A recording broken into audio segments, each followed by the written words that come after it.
고린도전서 12장 20절부터 27절까지의 말씀, 우리 다 같이 한 목소리로 읽겠습니다. 이제 지체는 많으나 몸은 하나라. 눈이 손더러 내가 너를 쓸 데가 없다 하거나 또한 머리가 발더러 내가 너를 쓸 데가 없다 하지 못하리라. 그뿐 아니라 더 약하게 보이는 몸의 지체가 도리어 요긴하고 우리가 몸에 덜 귀히 여기는 그것들을 더욱 귀한 것들로 입혀주며 우리의 아름답지 못한 지체는 더욱 아름다운 것을 얻느니라. 그런즉 우리의 아름다운 지체는 그럴 필요가 없느니라.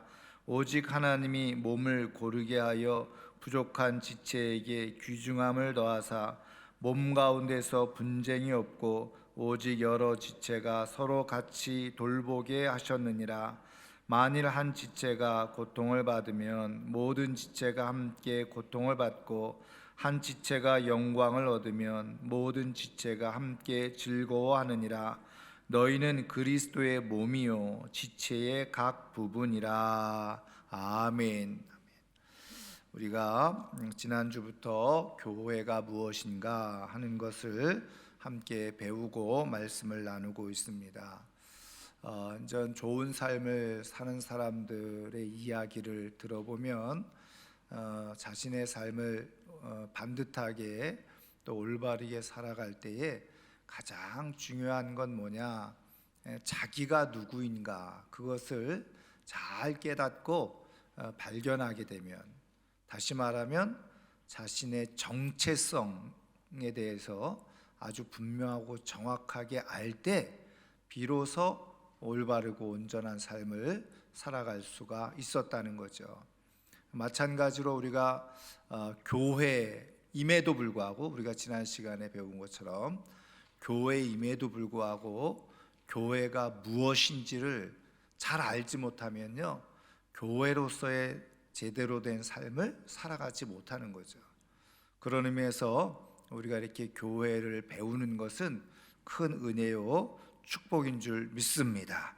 자, 우리 지난 시간에 이어서 우리 계속해서 두 번째 시간 우리가 살펴보면요, 우리가 지난 시간에 교회의 성경적 명칭들, 그래서 1번, 2번 하고서 끝났죠. 그래서 교회는 그리스도의 몸이다.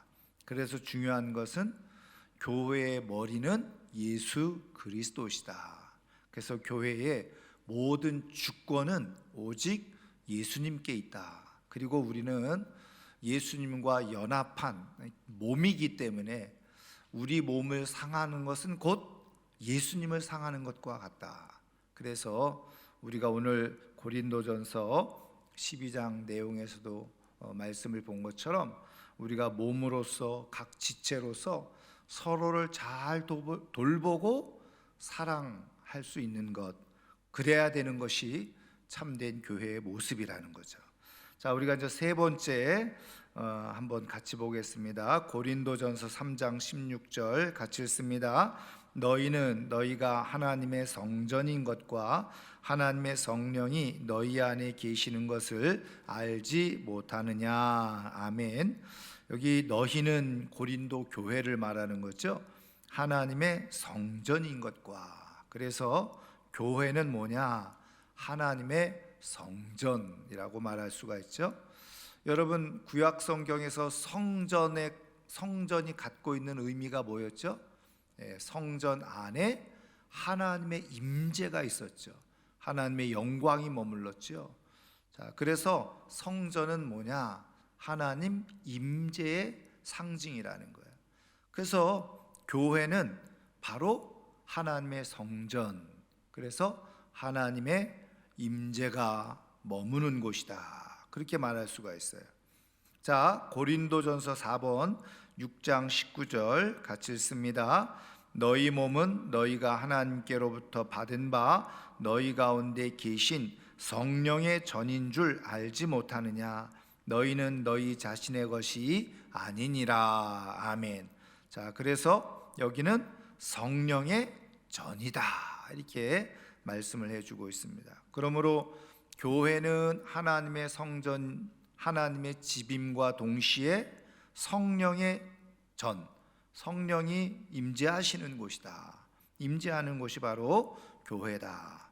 여러분, 그런 의미에서요, 우리가 성령의 이제 뒤에서도 우리가 이 교회의 본질적 특성을 우리가 완전 나눌 때에도 또 반복돼서 나오기도 합니다만은, 그러니까 우리가 교회가 성령의 전이잖아요. 그러니까 성령이 어디에 거하시느냐? 교회 안에 머무신다는 거예요. 물론 뭐 성령이 어디든지 계시지만, 그래서 우리가 성령을 온전하게 제대로 경험하려면 교회를 통해서 성령을 경험하게 되어진다는 거죠.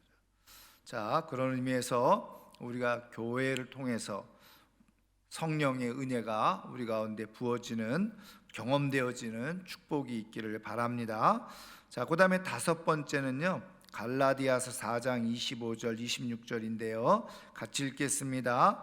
이 하갈은 아라비아에 있는 신의 산으로서 지금 있는 예루살렘과 같은 곳이니 그가 그 자녀들과 더불어 종노릇하고 오직 위에 있는 예루살렘은 자유자니 곧 우리의 어머니라. 아멘.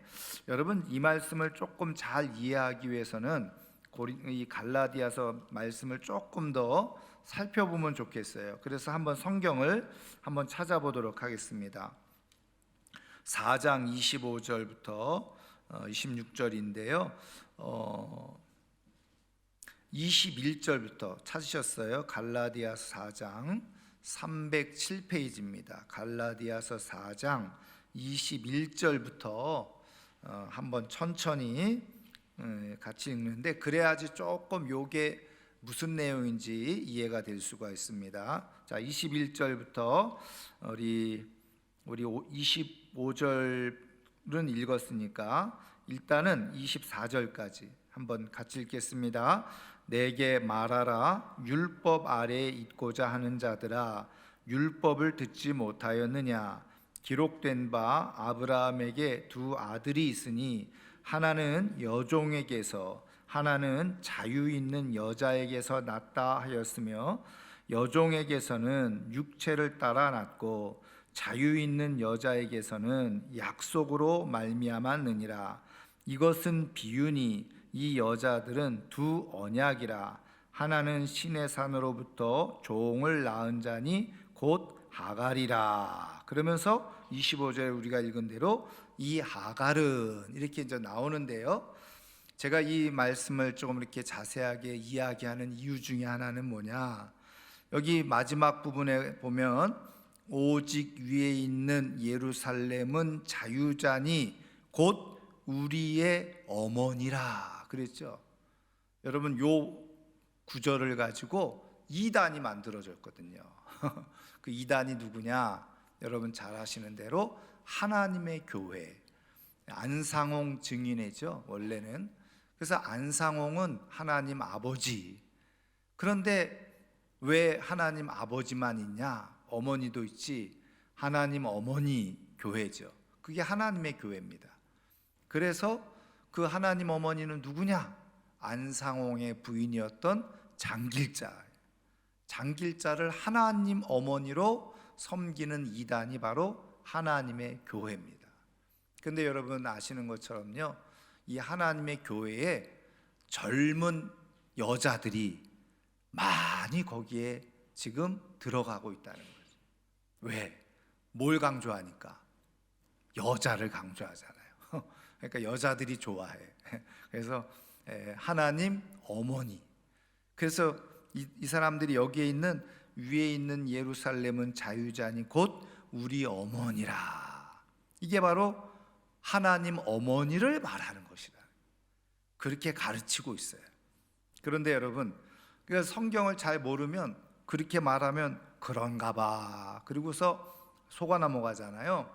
그런데 그래서 제가 오늘 본문을 조금 더 앞부분만 읽어보면 이게 무슨 말인지 이해가 될 수 있다는 거예요. 자, 그래서 조금 정리하면 이겁니다. 우리가 잘 아는 것처럼 아브라함을 통해서 일단 여러 첩을 통해서도 후손들이 나왔지만 가장 대표적인 두 아들이 있었죠. 누구죠? 이스마엘과 이삭, 그죠? 근데 이스마엘은 어떻게 태어났습니까? 오늘 말씀에도 나와 있는 것처럼 이 사라가 하나님의 때를 기다리지 못해요. 그래서 이미 자기는 경수가 끊어졌어요. 그래서 자녀를 낳을 수 없다는 것을 알고서 누구를요? 아브라함을 막 닥달을 해가지고 애굽 여자 하갈, 자기의 여종이었던 하갈을 들여보내서 그래서 아들을 낳게 하죠. 그 사이에 낳은 아들이 이스마엘이잖아요. 그래서 이삭보다 13살이 많은 그런 배다른 형이 이삭에게 있었잖아요. 그거에 대해서 지금 말씀하고 있는 거예요. 그리고선 아브라함이 100세가 되어지고 사라가 90세 때에 어떻게 해요?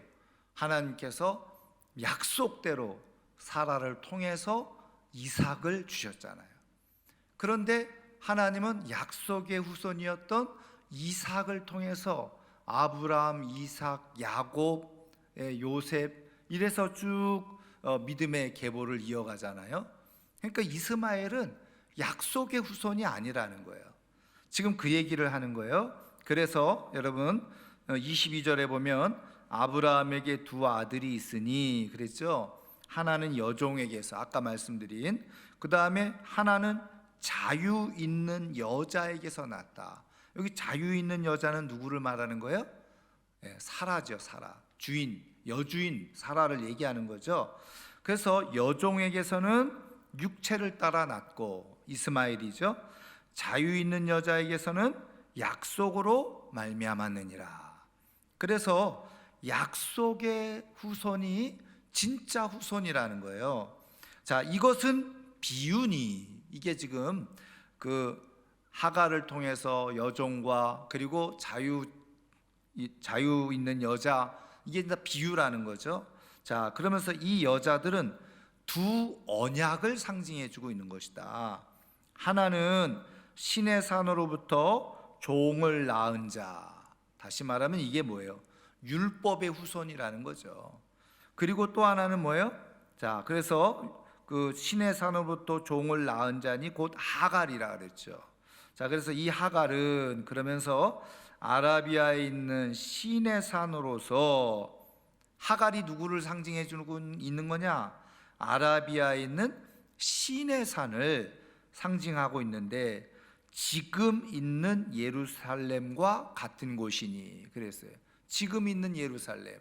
그러니까 지금 사도 바울을 통해서 이 갈라디아서가 기록되어졌을 때 지금 있는 예루살렘, 어디를 말하는 거예요? 바로 원래 예루살렘 성전이 있는 곳을 말하는 거죠. 자, 그런데 지금 이 예루살렘에 있는 성전은 신의 산을 통해서 어떻게 해요? 율법으로 만들어진 그러한 곳이 바로 예루살렘이란 말이죠. 그래서 굳이 지금 사도 바울을 통해서 설명해 주고 있는 건 뭐냐? 하갈의 후손은 누구를 상징하느냐? 지금 이 말씀이 기록되어질 신약 시대에서 볼 때는 율법을 가지고 자랑하는 유대인과 같다는 거예요. 그게 바로 지금 하갈의 후손들의 모습이라는 거죠. 그런데 보세요. 자, 같은 곳이니 그가 그 자녀들과 더불어 뭐 했어요? 종노릇하고. 왜? 여종이니까 그 아들 이스마엘도 사실은 종노릇한다는 거야. 율법의 종노릇하는 것처럼 그런 모습을 가지고 있다는 거죠. 자, 그런데 반대로 오직 위에 있는 예루살렘, 뭐하고 지금 대비시켜주고 있습니까? 땅에 현존하고 있는 예루살렘과 위에 있는 예루살렘을 대비시켜주고 있는 거죠. 그러니까 땅에 있는 예루살렘은 율법에 의해서 만들어지고 정해진 그런 혈통적인 유대인을 하나님의 백성이라고 말한다고 한다면, 반대로 오직 위에 있는 예루살렘은 뭐예요? 자유자다. 왜? 자유자라는 것은 사라의 후손, 약속의 후손이라는 거죠. 그래서 이 위에 있는 예루살렘이 곧 뭐라는 거예요? 우리의 어머니라는 거예요. 그럼 여기서 위에 있는 예루살렘은 무엇을 상징하느냐? 바로 우리가 믿음으로 구원받은 하나님의 성도들, 그러니까 오늘 우리가 배우고 있는 교회라는 거죠. 그래서 말씀드린 것처럼 전통적으로 이 본문을 해석할 때 여기 위에 있는 예루살렘은 곧 뭐냐? 약속으로 말미암아 믿음으로 말미암아서 구원받은 하나님의 참된 백성들, 다시 말하면 교회를 말하는 것이라는 거예요. 그래서 일단은 교회의 성경적 명칭 중에 하나가 뭐냐? 새 예루살렘 혹은 위에 있는 예루살렘을 말하는. 그러니까 여기서 예루살렘은 자유자니 그러면서 곧 우리의 어머니라. 그래서 우리 기독교 역사 속에서 중요한 전통적인 용어가 뭐냐? 하나님은 아버지고 교회는 어머니라는 거예요. 교회가 어머니라는 거예요. 그래서 하나님 어머니가 있는 게 아니라 성경은 우리에게 뭘 가르쳐 주고 있느냐? 바로 교회가 바로 어머니다. 이거를 가르쳐 주고 말씀해 주고 있어요. 그래서 교회는 마치 어머니의 품과 같은 곳이에요. 그래서 여러분, 어머니가 하는 가장 중요한 역할이 뭡니까? 자녀들을 젖을 먹이고 양육하고 보살피는 거잖아요. 그래서 교회가 어머니라고 하는 것은 신앙의 영적 후손들을 교회가 젖을 먹이고 말씀을 먹이고 양육하고 그리고 돌보는 것, 그게 바로 교회라는 거죠. 그래서 교회는 어머니와 같아야 돼요. 여러분, 교회는, 이 땅의 교회는 어머니와 같은 역할을 하는 거예요. 그러니까 우리가 지금 다 교회라고 그랬죠. 그럼 우리는 지금 내가 교회의 모습을 가지고 있느냐는 거예요. 그럼 나는 지금 영적으로 어린, 우리가 흔히 말하는 새가족, 새신자들, 영적으로 어린 사람들, 정말 젖을 물리면서 희생하고 헌신하면서 이렇게 잘 돌보는 그 어머니의 역할을 내가 지금 하고 있느냐는 거예요. 제가 성경 공부할 때도 한번 말씀드린 기억이 있는데요. 제가 옛날에 청년회를 지도할 때 청년들이 이렇게 새로 이렇게 오잖아요. 그러면 뭐 어른들도 마찬가지지만 새로 오면은 다 관심을 기울이고 환영해주고 박수 쳐주고 좋아하잖아요.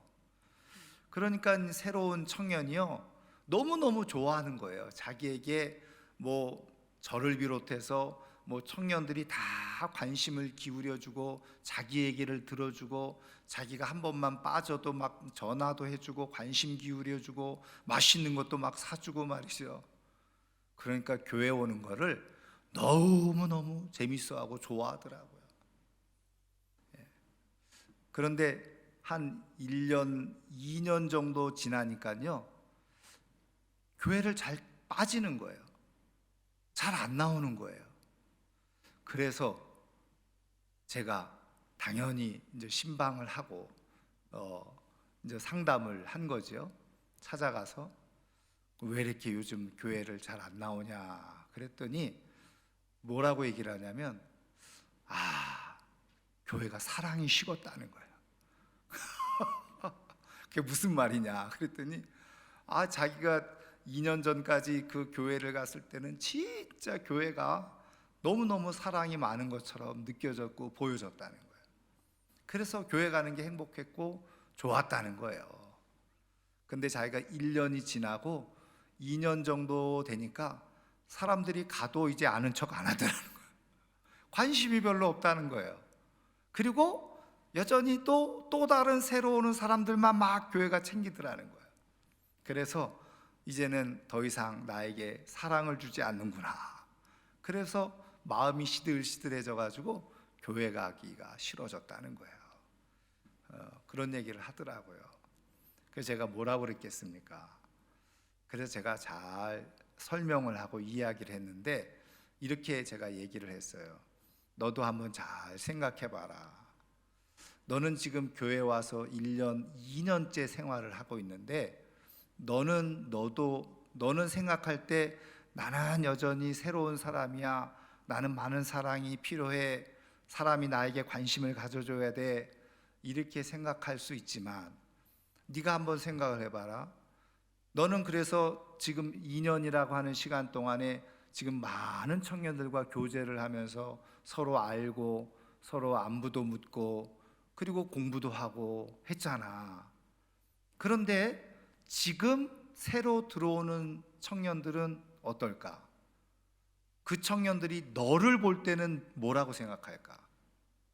너는 이미 지금 이 청년의 안에 중요한 멤버십이 있는 그런 기존 청년인 거야, 새로운 사람들이 볼 때.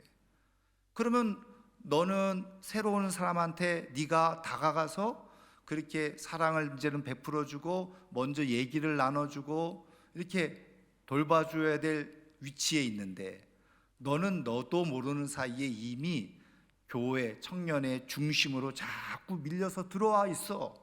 너는 네 생각은 어떨지 모르지만 주변에 새로 오는 사람들이 볼 때는 너는 이미 청년의 중심으로 와 있어. 왜? 여러 청년들하고 의사소통을 하고 교제를 하고 사귀고 있으니까. 그럼 너는 어떻게 해야 되느냐? 이제 너는 새로 오는 청년들에게 관심을 기울이고 네가 다가가서 먼저 얘기를 해줘야 될 위치에 있는 거야. 이제 너는 받으려고만 해서는 안 되고, 네가 이제 내가 받은 사랑 그대로, 배운 사랑 그대로 너도 새로운 사람한테 그거를 너도 이제는 베풀어 주어야 할 때가 된 거야. 그랬더니 이 친구가 지혜로워서 그 말뜻을 잘 이해를 하더라고요. 그러더니 그 다음부터 나와서 청년회 나와가지고 솔선수범해서 새로 오는 친구들, 새로 올라온 친구들 고등부에서 열심히 자기가 먼저 챙겨주고 얘기해주고 그러면서 안내해주고 또 밥도 사주고. 그러다 보니까요, 이 친구가 이렇게 또 얘기하는 거야. 한 3, 4개월 지내고 나서, 목사님, 우리 청년회가 이렇게 좋은 줄 몰랐어요. 왜? 여러분, 사랑을 받는 것도 굉장히 중요한데요, 진짜 사랑은 줄 때 경험되어지거든요. 그러니까 여러분, 죄송하지만 교회 다니면서 이 교회는 사랑이 없어 이렇게 말하는 분들은요, 거꾸로 뒤집어서 보면요, 자기가 실제로 사랑이 없는 거예요. 그러니까 진짜 사랑은 주는 데에서 있거든요, 받는 데서 있는 게 아니라고요. 그래서 교회가 어머니라고 하는 의미 속에 담겨져 있는 중요한 뜻은요, 교회는 양육자예요.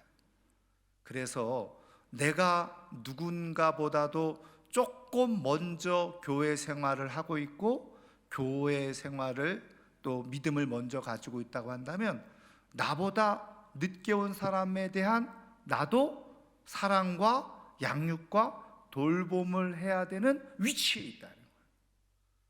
여러분, 저도 6개월 방위 생활했어요. 군대 생활. 제가 이런 얘기하면 저희 집사람이 제발 좀 얘기 좀 하지 말라고, 6개월 방위, 그것도 현역도 아니고 방위 생활했으면서 진짜 군대 갔다 온 것처럼 자꾸 얘기하지 말라.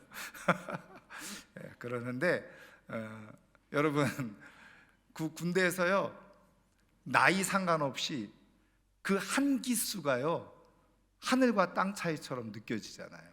네, 군대를 안 갔다 오신 분들은 모르실 거예요. 네, 왜냐면 이 한 기수 차이가요, 뭐 예를 들면 저도 6개월 방위를 했지만 제 다음 기수, 한 달 차이로, 4주 차이로 다음 기수가 들어오는데, 그 기수에 저보다 그 당시에 제가 21살에 군대를 갔는데 28살 된 사람이 왔어요. 그래도 군대 그 한 달 먼저 경험한 것이, 그걸 이제 군대 짬밥이라고 그러죠. 그거 먼저 경험한 것이 얼마나 큰 힘. 그러니까 28살 사회에서 나보다 7, 8년을 더 살았고 더 생활을 했어도, 또 뭐 가방끈이 더 길어도 군대에서는 어떻게 해요? 내가 먼저 선임인 거죠. 그래서 내가 가르쳐 주는 거예요. 한 달 차이지만 이렇게 해야 된다, 저렇게 해야 된다. 여러분, 교회도 마찬가지예요. 영적으로 교회가 어머니다라고 하는 것은 내가 어느 정도 교회를 통해서 사랑을 받고 양육을 받았으면 나도 어머니와 같이 누군가에게 사랑을 주고 돌보는 그런 모습을 가지고 있어요. 근데요, 그렇게 하면 어떻게 돼요? 내가 성숙해지기 시작하고 내가 더 귀한 믿음의 삶을 살아갈 수가 있게 되어져요.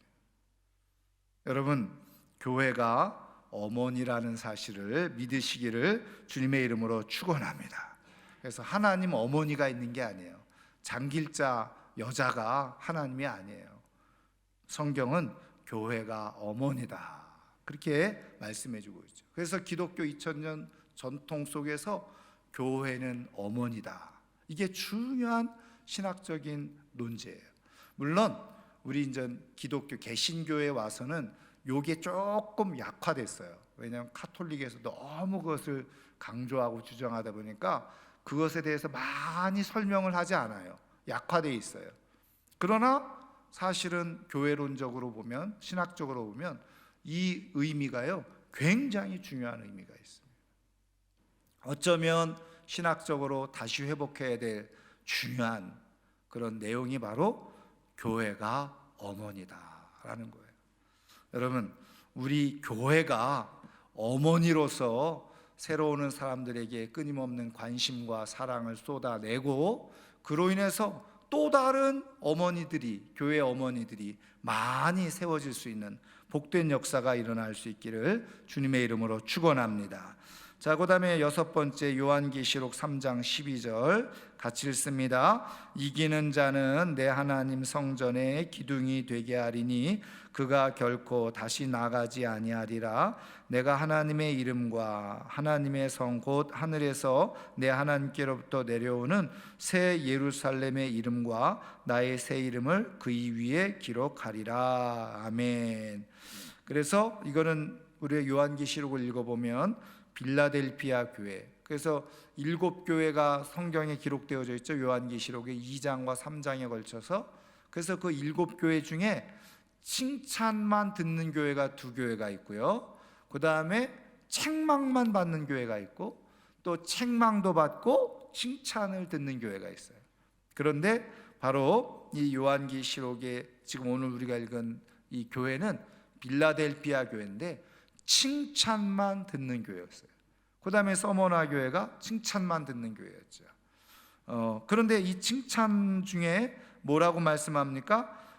내 하나님께로부터 내려오는 새 예루살렘의 이름과. 그래서 여기 새 예루살렘, 바로 교회를 말하는 거죠.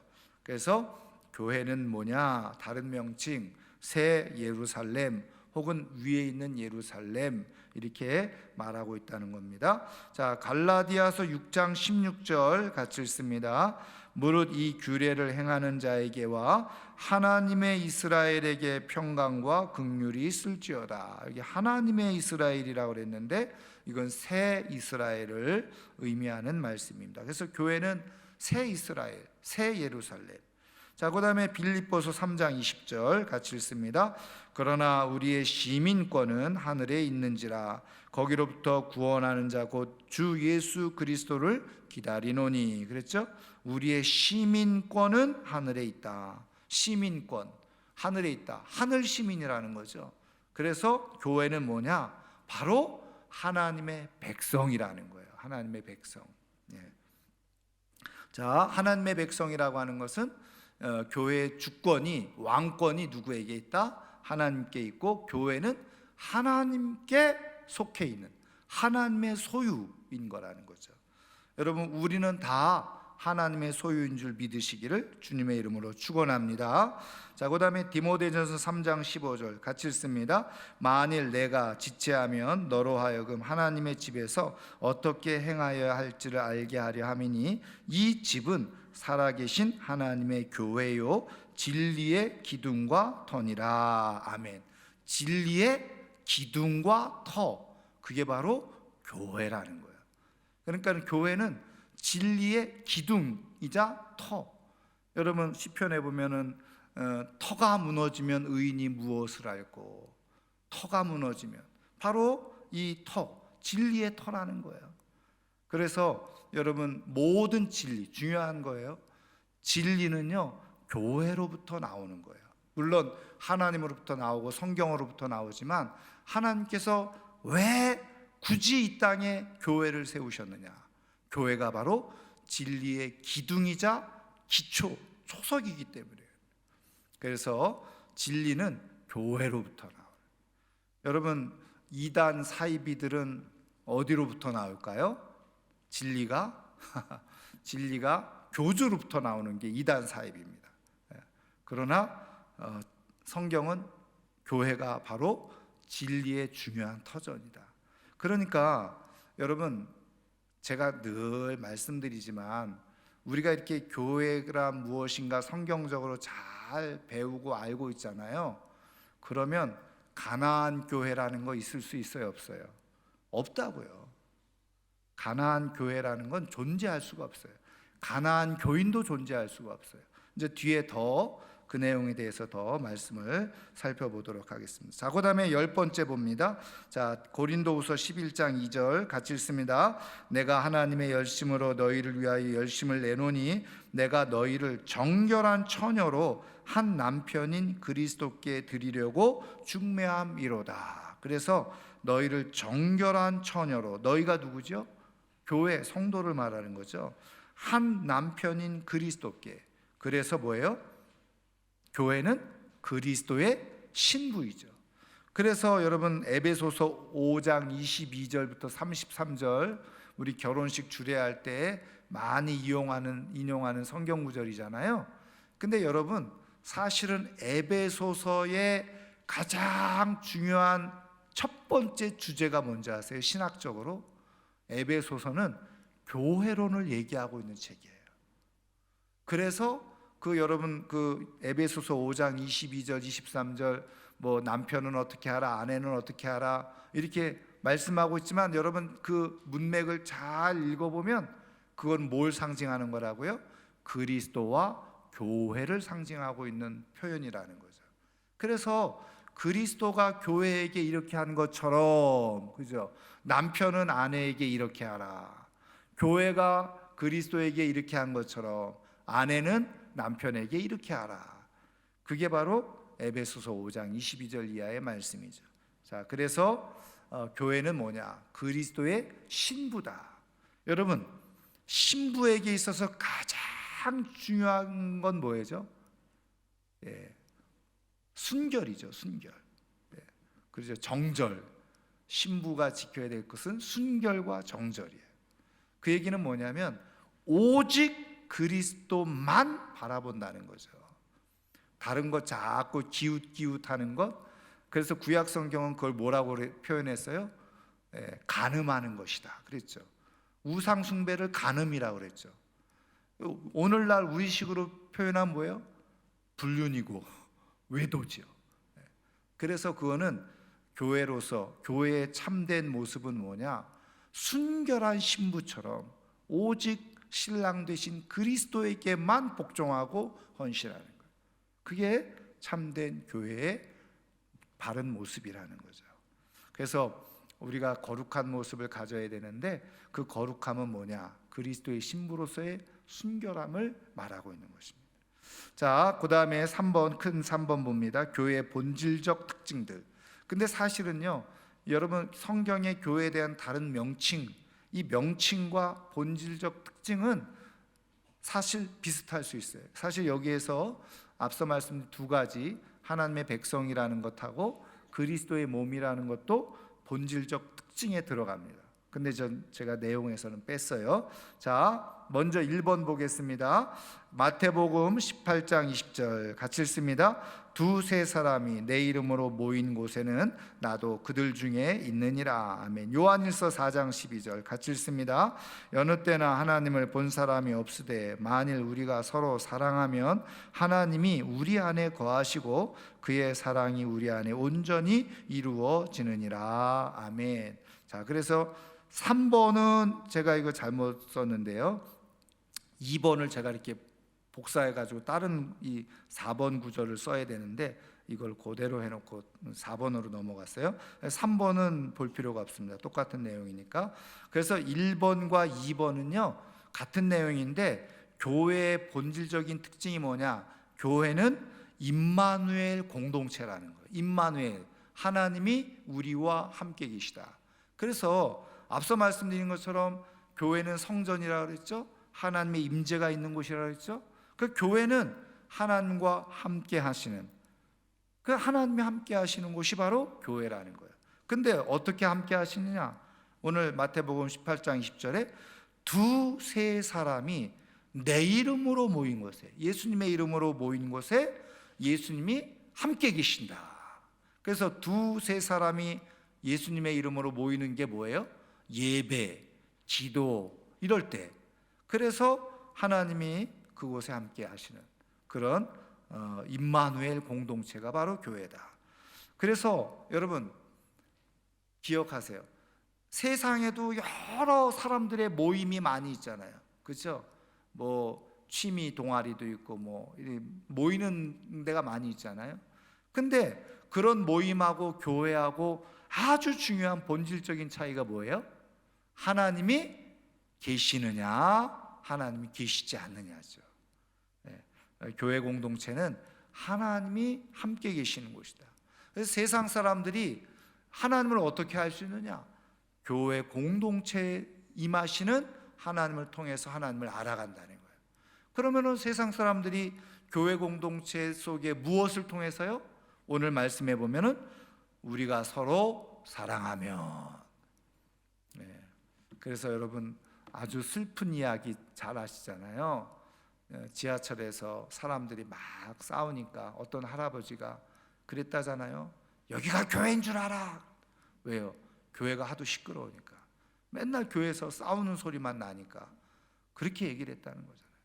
얼마나 부끄러운 얘기입니까? 그렇잖아요. 그러니까 사람들이 하나님을 모르는 거예요. 왜? 하나님은 교회를 통해서, 교회가 사랑하는 모습을 통해서 하나님을 세상에 나타내고 보이도록 하셨는데, 교회는 사랑하지 않고 매일 뭐예요? 싸우는 거예요. 생각이 다르다고 싸우고, 자기 의견 주장하다가 싸우고, 심지어는 어떻게 해요? 이 사람 저 사람 이간질 하다가 싸우고 말이죠. 돈 거래하다가 싸우고 말이죠. 그러니까 교회가 하나님을 보여야 되는데 하나님이 보이지 않는 거예요. 여러분, 이거는 교회된 우리, 저를 비롯해서 정말 우리가 하나님 앞에 회개해야 될 일이죠. 그래서 교회 임마누엘 공동체다. 자, 4번 보겠습니다. 자, 에베소서 2장 19절. 그러므로 이제부터 너희는 외인도 아니요 나그네도 아니요 오직 성도들과 동일한 시민이요 하나님의 권속이라. 그렇죠? 권속. 여기 권속은 무슨 뜻이라고요? 가족이란 뜻입니다. 가족. 그래서 교회의 본질적인 특징은 뭐라는 거예요? 가족이라는 거예요. 하나님을 아버지로 부르고 있는 모든 형제들의 모임이 바로 교회인 것이에요. 여러분, 우리나라의 1인 가구 비율이 2021년 기준으로 33.4%였대요.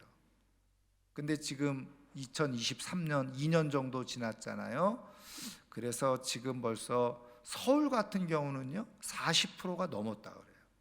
여러분, 33.4%면 세 가구 중에 하나는 혼자 살고 있다. 근데 이게 뭐가 문제냐? 여러분, 이 혼자 사는 가정이 늘어남으로 인해서 정서적으로 우울하고 외로움, 고독 이런 것을 느끼는, 다시 말하면 정서적으로 피폐해지는 일들이 많이 일어나고 있다는 거예요. 그래서 여러분, 일본도 그렇죠, 영국도 그렇죠, 선진국에 지금 아예 정부 기관, 부처에 뭐가 있느냐? 외로움 부서가 있어요. 왜? 너무 혼자 사는 사람들이 많으니까. 이런 사람들이 혼자 살다가 자살하고. 여러분, 그래서 제가 오늘 신문을 보니까 말이죠, 여러분, 이 외로움의 정도가 있는데, 외로움의 정도. 근데 외로움의 정도가 아주 심각한 단계에 있는 사람, 심각한 단계, 중증 외로움에 빠져 있는 사람들, 이런 사람들은 치료를 받아야 된다는 거예요. 상담을 받고 치료를 받아야 되는데 2,000명을 설문조사를 해봤더니 무려 25%가 치료를 받아야 될 그런 외로움 중증 환자라는 거예요. 본인들은 잘 모르는데 여러분 4명 중에 1명이요 정서적으로 치료를 받아야 될 정도로 고독과 외로움에 빠져 있다는 거예요. 여러분 이걸 어떻게 치료하겠어요? 그래서 하나님은 교회를 만드신 거예요. 이렇게 외로운 분들 교회로 와서, 그렇죠, 대한가족이죠. 이걸 대한가족이라 그래요. 여러분 우리 교회도 지금 홀로 계신 어르신들 많이 있잖아요. 자녀들 잘 와야 명절 때 한 번씩 봐. 근데 교회는 최소한 일주일에 한 번은 보잖아요. 더 열심인 분은 수요일 날도 와서 보고. 그러니까 사실은 멀리 있는 가족보다 진짜 교회 가족이 진짜 가족이에요. 믿으시기를 주님의 이름으로 축원합니다. 그래서 교회 가족, 하나님을 아버지로 모시고 있는 교회 가족을 소중하게 여기셔야 돼요. 그래서 그냥 볼 때마다 내 가족이다, 내 형제다 이렇게 생각을 하시고 기도하실 수 있기를 바랍니다. 자, 그 다음에 마태복음 28장 19절 20절 같이 읽겠습니다. 그러므로 너희는 가서 모든 민족을 제자로 삼아 아버지와 아들과 성령으로 이름을 세례를 베풀고 내가 너희에게 분부한 모든 것을 가르쳐 지키게 하라. 볼지어다 내가 세상 끝날까지 너희와 항상 함께 있으리라 하시니라. 아멘. 그래서 교회의 본질은 뭐냐? 제자 공동체라는 거예요. 제자. 너희는 모든 민족으로 제자를 삼아서 어떻게 해요? 분부한 모든 것을 가르쳐 지키게 하라. 그래서 교회는 아까 말씀드린 것처럼 어머니처럼 젖을 먹이고 양육하고 돌보는데 제자 가르치는 거예요. 가르쳐서 지키게 하는 거예요. 그게 교회의 아주 중요한 본질적 모습이라는 거예요. 그래서 교회는 새로운 사람이 들어오면 잘 가르쳐, 잘 양육해서 그래서 믿음의 사람으로 세워져 갈 수 있도록, 제자가 될 수 있도록 하는 거죠. 자, 그 다음에 사도행전 2장 1절부터 4절 같이 읽습니다.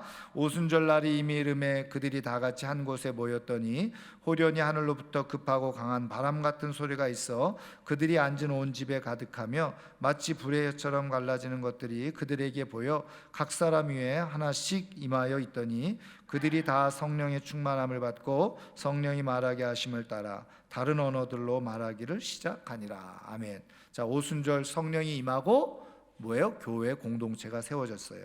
그래서 오순절을 교회의 생일이라고도 얘기를 하죠. 자, 그래서 앞서 말씀드린 것처럼 성령의 전이라고 그랬죠. 그래서 교회를 통해 성령의 능력을 하나님이 부어주신다. 그래서 교회는 성령 공동체다. 그래서 성령의 은혜를 경험할 수 있는 모임이 바로 교회라는 거예요. 여러분 교회를 통해서 성령의 나타남과 능력을 경험할 수 있기를 주님의 이름으로 축원합니다. 자, 그 다음에 에베소서 3장 20절 21절 같이 읽습니다. 우리 가운데서 역사하시는 능력대로 우리가 구하거나 생각하는 모든 것에 더 넘치도록 능히 하실 이에게 교회 안에서와 그리스도 예수 안에서 영광이 대대로 영원 무궁하기를 원하노라. 아멘. 그래서 교회는 그리스도의 영광이 머무는 공동체다. 그래서 주의 영광을 보기를 원하면 교회 공동체 안에 있어야 된다는 거예요.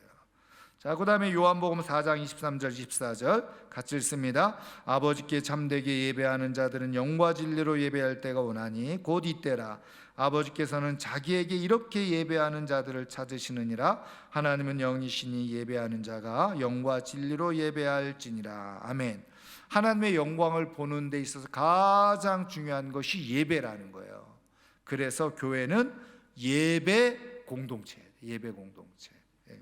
그래서 예배를 통해서 하나님의 임재가 나타나고 하나님의 영광을 보게 되어진다. 그런 의미에서 여러분 교회 예배는 생명과 같은 거예요. 생명과 같은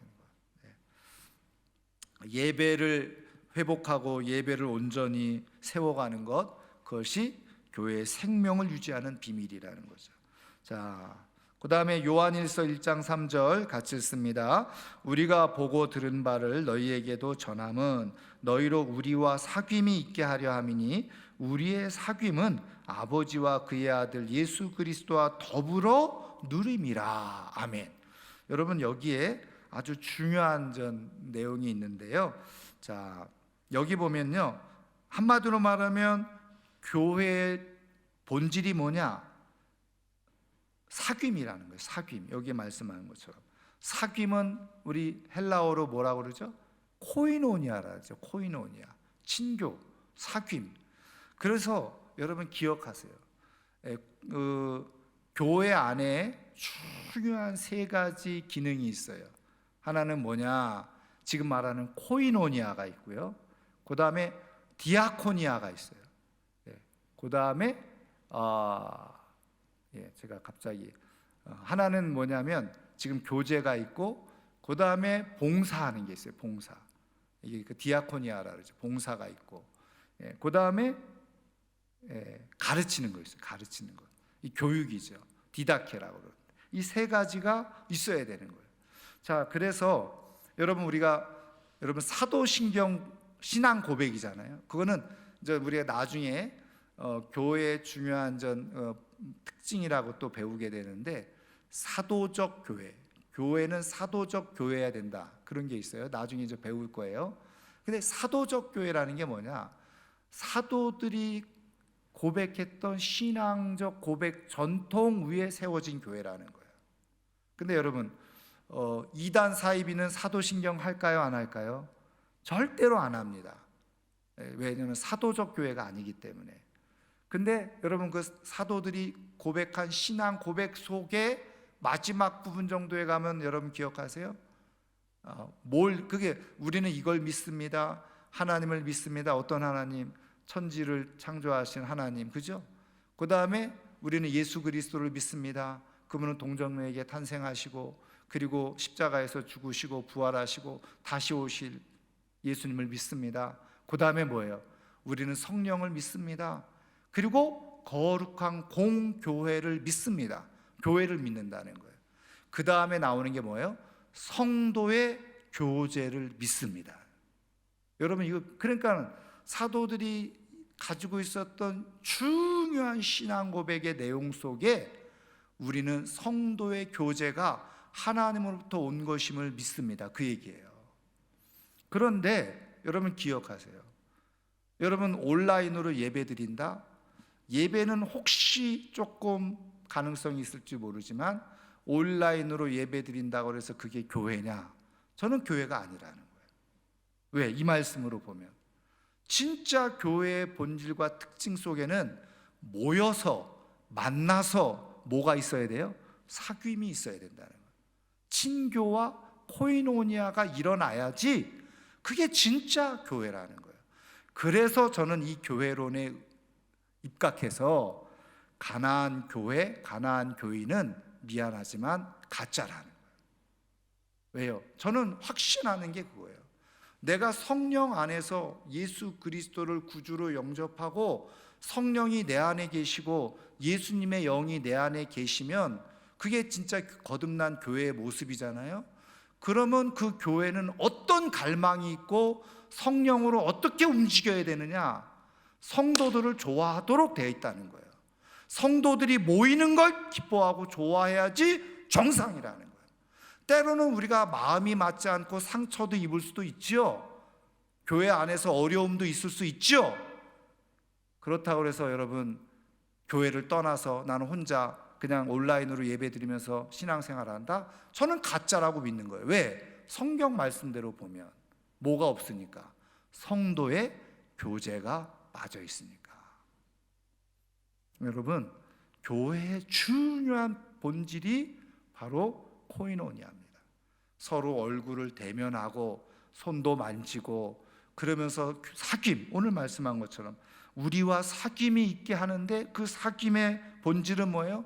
아버지와 아들과 함께 우리가 누리는 거예요. 누리는 거예요. 사귐을 통해서. 그게 교회의 참다운 모습이라는.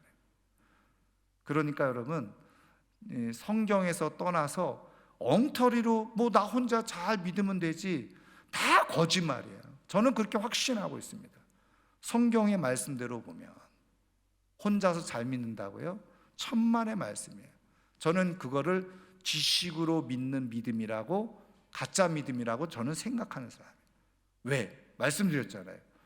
성령으로, 예수님으로 구원받고 믿은 사람이 성령이 내주하고 계시면, 예수님의 영이 내주하고 계시면, 말씀드린 것처럼 교회가 되어져야 되고, 교회는 혼자만이 아니라 함께 믿는 사람들이 모여서 예배드리고 사귐과 교제가 있어야지 그게 진짜 교회인데, 성령으로 그 교회가 만들어지는 거예요. 그래서 제가 늘 말씀드렸지만 가난한 교인은 없다. 여러분, 물론 우리가 잠시 실족을 해서 상처를 받아서 잠깐 혹시 교회를 조금 떠나 있을 수는 있어요.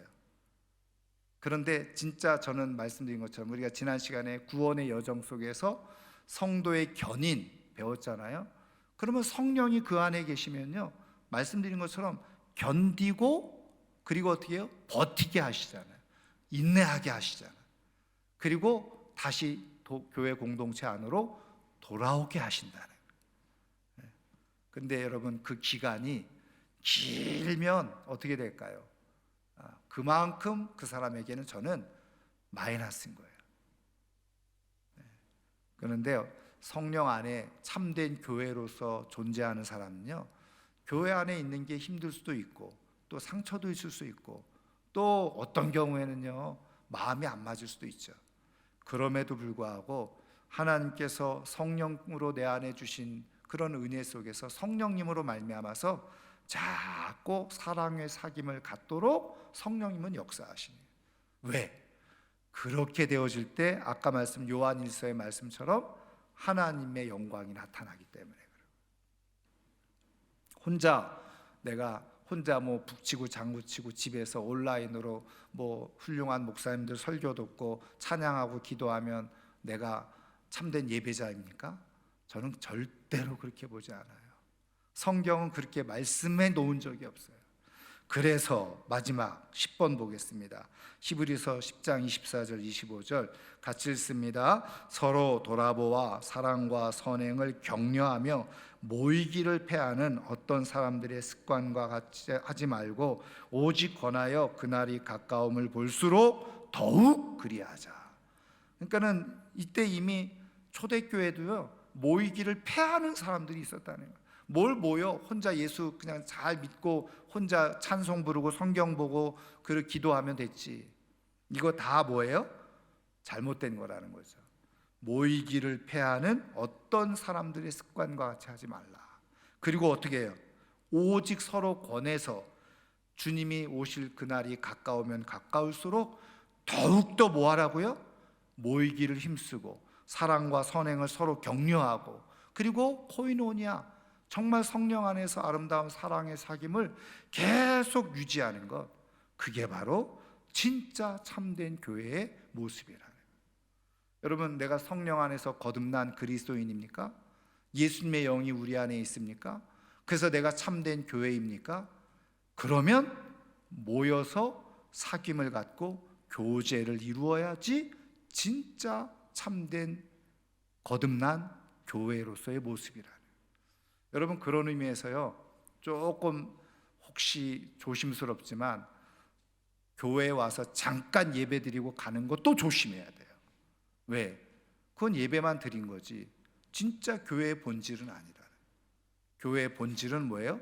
같이 밥도 먹고 사귐도 갖고 교제도 갖고, 그게 진짜 참된 교회의 모습이기 때문에 저는 최소한 오늘 이 수요예배에 나오신 우리 성도님들은 진짜 교회로서 예배뿐만 아니라 또 교육과 훈련뿐만 아니라 성도들 간에 정말 아름다운 사귐을 통해서 서로 격려하고 선행을 격려하고 사랑을 나누고, 그래서 아름다운 교제가 있어서 하나님이 진짜 임재가 경험되어지는 참된 교회로서 하나님께서 기뻐하시는 모습을 갖고 살아갈 수 있는 하나님의 사람들 될 수 있기를 주님의 이름으로 축원합니다. 축원합니다. 자, 오늘 말씀을 생각하면서요, 한 1분 정도 하나님, 내가 참된 교회의 모습이 어떤 것인지 오늘 말씀을 통해서 들었는데 내게 부족한 모습이 있었다면 하나님 용서해 주시고 참된 교회의